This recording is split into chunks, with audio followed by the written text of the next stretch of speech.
Hello mga kainday, magandang araw at ating mga kadudong magandang araw. Tayo ay lalabas po ngayon sa ating bahay para mag-walking naman. Tayo wag laging magluluto at baka tayo lalong mananabayan. So ito, malapit lang sa amin tong lugar na to. Makikita may puro itik, no? So ito, dito na to kung saan kami malapit nakatira. Eto mga kainday, isa to sa malaking restaurant dito sa Kalawan. Yan ay ang Isdaan. So ang ganda po niya mga kainday at kadudong doon po sa loob. Talagang mawiwili kayong kumuha ng picture dahil sa sobrang ganda niyan sa loob. Alam natin yan dahil nakapagtrabaho tayo dyan ng saglit lang naman. So habang nakabiyahe tayo, nakikita natin yan. Yan po ay garden. So, ang sarap pong mamili dyan kung marami kang pera. At masarap mamili ng halaman kung malawak ang iyong lugar na pwedeng pagtaniman yan. Ano? So, dito, ito ay part na to ng Bae. Isa din to sa malaking restaurant ng Bae. Yung Kamayan sa Isdaan. Yan. Masarap din ang mga luto doon. At alam natin yan dahil tayo nakakain na din doon. So ito po ay papasok ng UP. Hindi lahat ng sasakyan ay makapasok dyan. Makakapasok lang dyan ay yung may mga staker na galing sa UP at saka ERI. So tayo ay natulungan para makakuha ng staker dyan, kaya tayo nakakapasok dyan, no? So yun, University of the Philippines. So ito naman yung ERI mga kainday. Yung sa likod po ng greenhouse dyan mga kainday, may office po yan kung saan dyan ako nag-OJT dati nung ako'y college, no?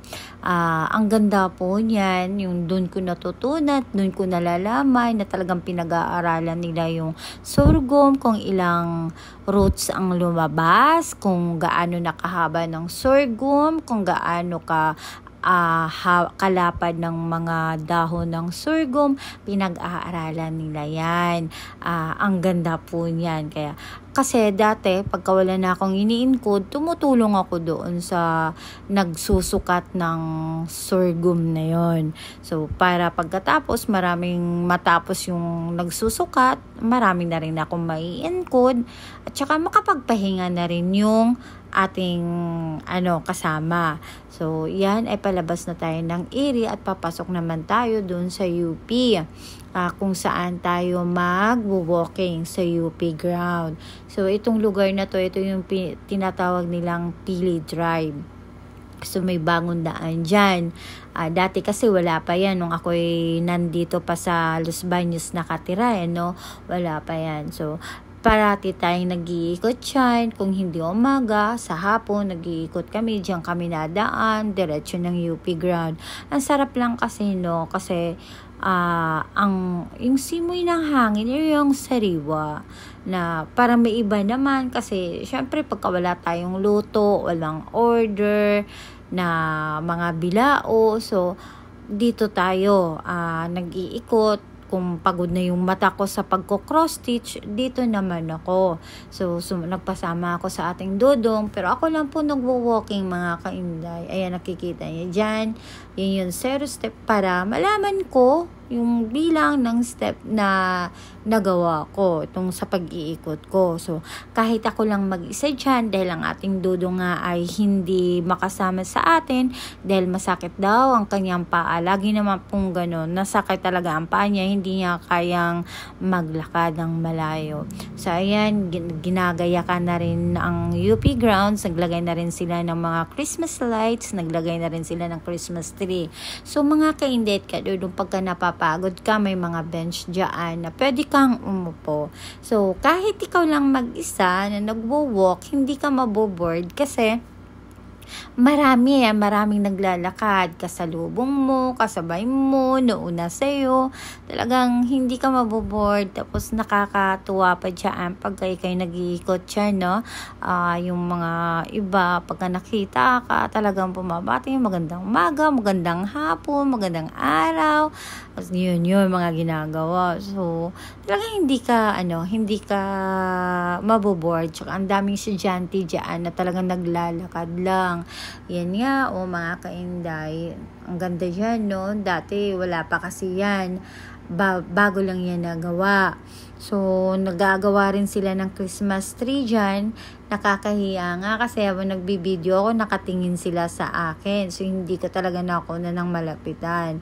So, ngayon dito, patuloy pa rin tayo sa sa pagwo-walk, mga kainday.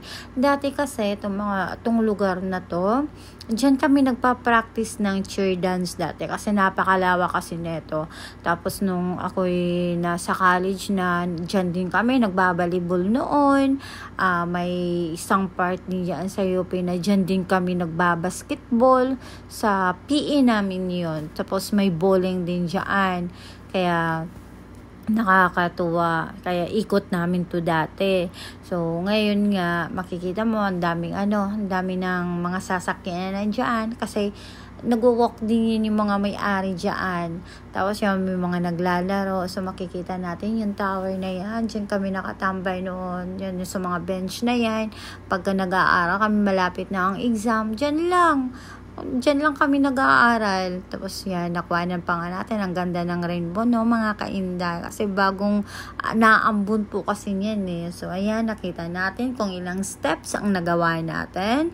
So, pagod na ang inyong inday. Tsaka, uuwi na kami yan kasi pupunta pa kami sa aking mga biyanan. So, mga kainday, please like, share, and subscribe sa aming YouTube channel. Thank you!